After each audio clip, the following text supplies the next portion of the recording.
So this is a very exciting discussion. I've been looking for something like this for a long time. Since we did the Jesuits, we hadn't had anything like this. That has been 2 years ago, almost.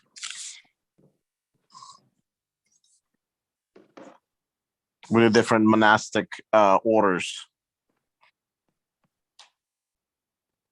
Hey, Hey, Richard, how are you? good. Long time no see.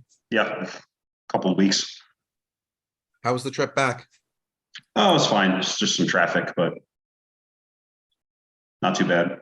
Oh, good to hear. I'm Matt. I'm out. I don't know you, but one of the organizers with Richard. My name is Zakar. How are you? Oh, great. Good to meet you. Yeah, I was going to say, this is actually Zach's group, and he found all of us. We used to be a physical group. We used to meet in New York periodically on Sundays and talk about history and culture and society. And then when the pandemic happened, we went on Zoom. And one of the great things about that is that it allows us to reach out to people from all across the country. Yeah. And Matt's no longer in the New York area. Again, one of the joys of Zoom is that we can bring in people from across the country. The world. The world too, yeah.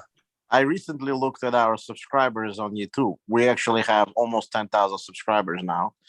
Matt, if you want to join our YouTube channel, Richard had set up YouTube in such a way that the playlists are available for different subject matters.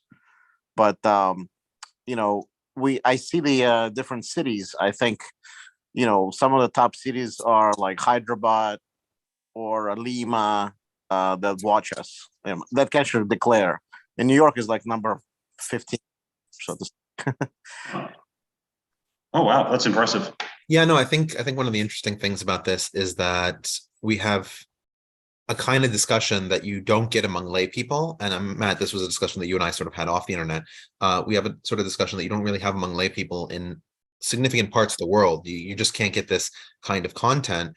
The thing is that, of course, there is the level that is the professorial academic level of conversation, but that's a conversation for a few thousand people around the world. That's not a conversation that a lot of people can actually grab onto and make sense of.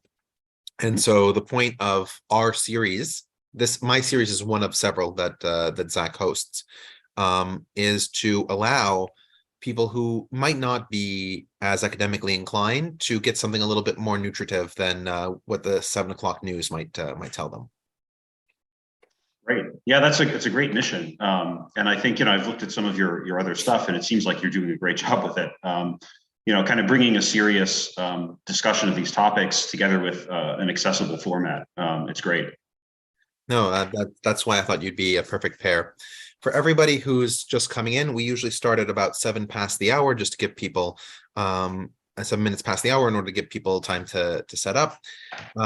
Today is going to be a special treat because it's not going to just be me. A friend of mine is joining us. So I'll give it a few more minutes for people to show up. And we have one comment from Patty.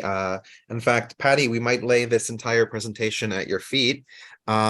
This came out of a discussion that you and I were having about one of our other series, which is the series on Islam 101, right? That's the basics of Islamic belief and tradition. And in that series, the presenter there has talked twice about Islamic Jesus. And Islamic Jesus looks very different from Christian Jesus. And part of the reason for that is because Islamic Jesus isn't based on the version of Jesus that Christians believe, or rather the United Church believes, and we'll get into that. But it belongs to a lot of the Christianities that existed in Arabia. And so we're going to see what some of those Christianities look like, what some of their beliefs were. There's a question here of, was Jesus a real person? That's a really difficult question. And scholars debate, but the general position among historians is that he did exist. I think the best scholar to look to in terms of this view is Bart Ehrman. He's done a significant amount of work on the secular side, let's say, about Jesus. And in his view, Jesus was a rabbinical or quasi-rabbinical figure who made certain pronouncements in accordance with Jewish beliefs about Jewish apocalyptic messianism.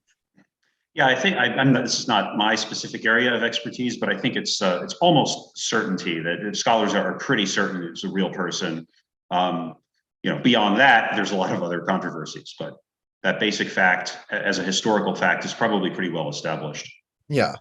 I would say that there is the minority position is the mythicist position, and it's a very small minority position, which is that Jesus was completely confabulated. The strongest argument, at least to my view, that Jesus was a historical figure is that there are parts of the Bible where you have apostle writers straining to fit Jesus into pre-existing prophecies, like, for example, that the king should be born in Bethlehem. And they're not able to, and so you see in some of the gospels that Jesus is born in Bethlehem, and you see in other gospels that he's born in Nazareth, right? So if you had a person who was purely confabulatory, you wouldn't have these sort of dissensions on the prophetic questions, right? He would fulfill every prophecy necessarily in every case, because if you're inventing somebody, why would you make them not fulfill? That's the argument that I find most compelling. I think. Well, I don't want to put words in Matt's mouth. Matt, how do you feel about that? It's an interesting point. Yeah, I hadn't thought about that. No, I think that's an interesting point.